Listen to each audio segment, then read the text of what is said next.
Hey, so what's up everybody? And today we're going to go over squat mobility and how to improve your squat mobility specifically for ass to grass style. So this isn't really for those guys who are, doing powerlifting and doing parallel squats. This is mainly for bodybuilding advice.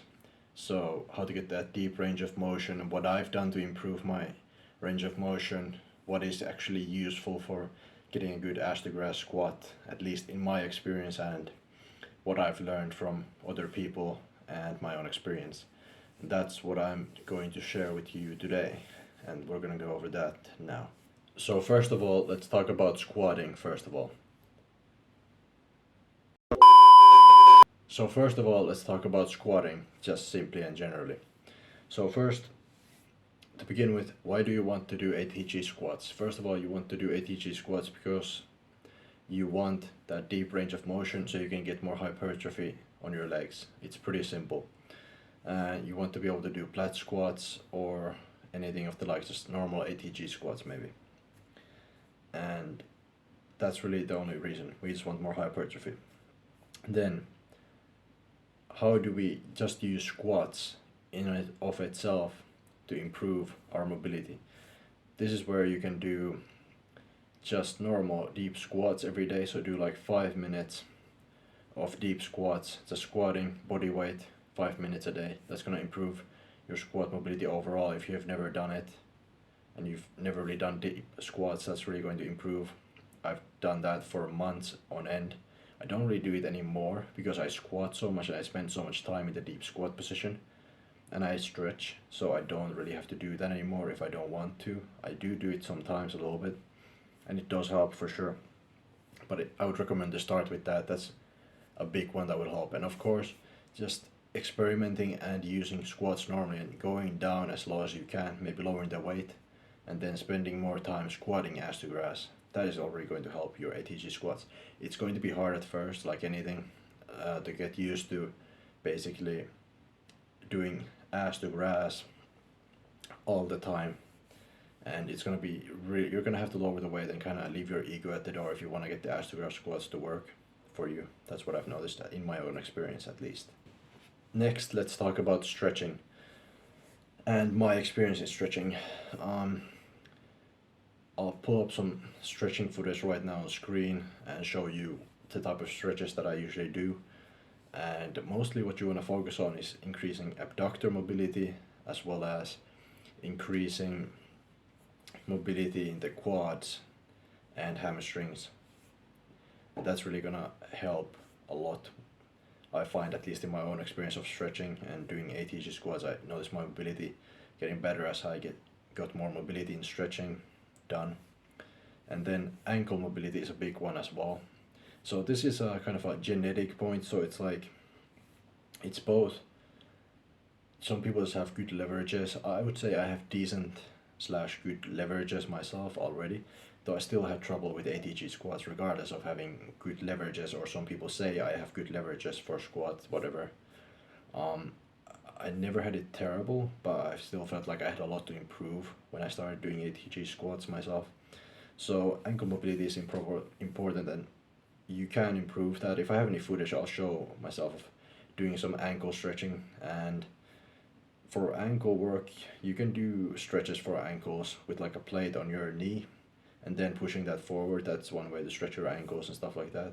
Though you can only take that so far, so it's to an extent you can improve it, but only so much.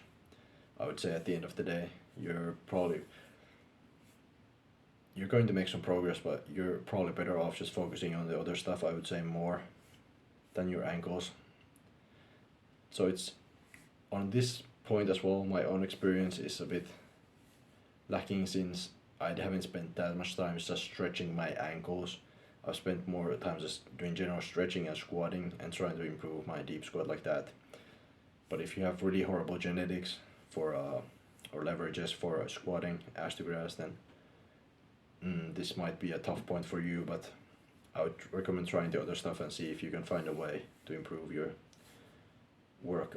And lastly, I wanted to talk about knee injuries and then mobility with knees. Now, I think the knees over toes guy has good topics and videos on this.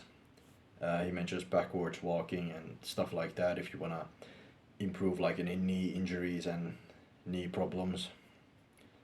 And I would recommend doing backwards walking and so on. It can help a lot with the ass to grass stuff as well, and just improving knee health. Now, as far as knee injuries go with ass to grass squatting, I think it's pretty much been debunked to a large extent that ass to grass squatting doesn't really cause knee problems. Maybe if you overdo squats, you'll have knee problems, but I've never had knee problems personally. Some people have hip problems because of squats as well, and that's one thing that I find that people who have hip problems usually either have them because of genetics, some past injuries or issues with lifting that they've done before, or three, they just need more mobility in a certain area, or four, they need to do some kind of a movement to improve their hips. I think Ivan Durek had a good few videos of him trying to solve his hip issue and hip pain issue with while doing squats. Maybe I'll link some of his stuff below about it, but I think even in his case it was probably a case of lack of mobility and just not doing the right movements, and he did eventually get rid of it that way. Now I want to talk about my own journey with squatting and improving my mobility.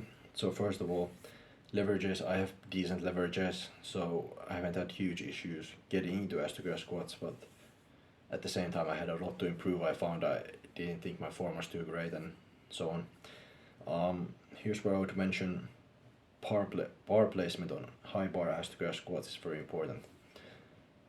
Bar placement, if you have really good genetics, you can probably place it on top of your traps pretty much.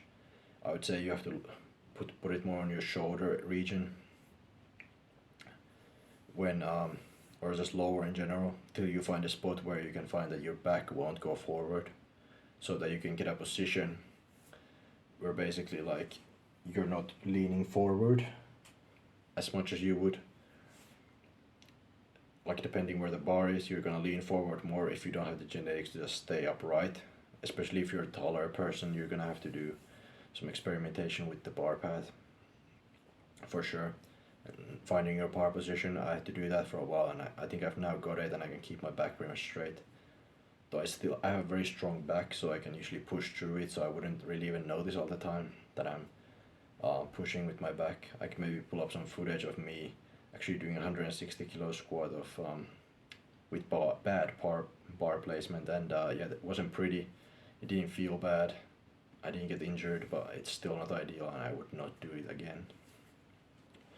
Now my own usage of the methods that I'm talking about here, I've done stretching for my abductors, and I've done middle splits and all these things, try and improve my overall mobility in my legs to do ass to grass squats better. And then I've done some ankle stretching, and most of the time that I've trained, I pretty much just spent months and months training ass to grass only, and that way I've gained a lot of mobility in my ass to grass position. And then obviously I did the 5 minutes of squats, sitting in the squat a day, and that really helped with my overall mobility in the squat, and I would recommend doing that primarily. And then as far as everything else is concerned, I don't think there's much. I think the basics of just like doing maybe 5 minutes of deep squats a day, sitting in the squat position, squatting, ass to grass, and stretching, those are the top three for me that helped. Obviously I didn't have to mess with my ankles too much, so that was a good one for me. But I think that's pretty much my own experience. It took me about, I would say when I started, I would say a good 6 months of doing all these things till I got to a position where I started really seeing the progress, where my squat really skyrocketed and my ass to grass form like was really fucking good. Yeah, assuming my bar position was correct. So that's the tips I would give you. It takes a long time to improve, especially if you don't have the best genetics, and there's really nothing you can do about it other than just slowly improve. And I hope this video helps. I hope you got something out of it to improve your squat. If you have any questions, leave them below, and thank you for watching the video. Have a good one.